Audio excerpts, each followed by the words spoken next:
क्या तुमने कभी मोटिवेशन में आकर हफ्ते के पहले 2 दिनों में बहुत काम किया है और पूरे हफ्ते बस उसी के बारे में सोचा है? या न्यू ईयर रिजोल्यूशन लेकर 10 दिनों तक जिम गए हो और फिर तू सोचता है कि यार कुछ तो मेरे अंदर गलत है?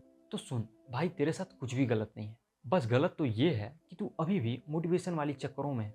मोटिवेशन में कुछ गलत नहीं है, लेकिन मोटिवेशन मूड की तरह होता है, टेम्पररी। ये कभी होगी कभी नहीं होगी। तो तू बोलेगा कि इस मोटिवेशन के चक्करों से बाहर कैसे निकलूं?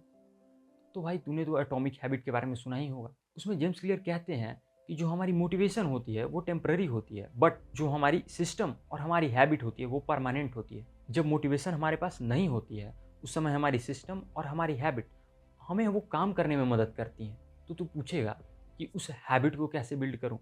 अगर तू मोटिवेशन में आकर किसी काम को 2 दिनों तक कर सकता है, मतलब तू उस काम को करना तो चाहता है, लेकिन उस काम को रोज करने की तेरी हैबिट नहीं है।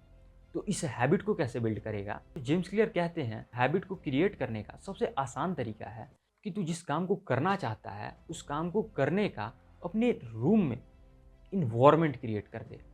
Because environment is invisible hand that save the human behaviour and habits. अगर तूने स्मार्टली अपने इन्वायरमेंट को सेट कर लिया, देखेगा कि तुझे मोटिवेशन की ज़रूरत ही नहीं पड़ रही। जैसे एग्जाम्पल, अगर तू बुक रीडिंग की हैबिट को डालना चाहता है तो तू अपने बेड के पास किसी बुक को रख, और रात में जब तू सोने जाएगा तो नेचुरली तू उस बुक को उठाएगा और तू पढ़ेगा। और उसके बाद तू देखेगा कि कैसे तेरी जो खुद की बनाई हुई इन्वायरमेंट है वो तेरे लिए काम कर रही है। जेम्स क्लियर कहते हैं you don't need to rise to the level of your goals, but you need to fall to the level of your system. तो जा अपनी इन्वायरमेंट को क्रिएट कर और अपनी हैबिट को बिल्ड कर। अगर तुझे ये वीडियो अच्छी लगी तो इस वीडियो को लाइक करना, चैनल को सब्सक्राइब कर देना।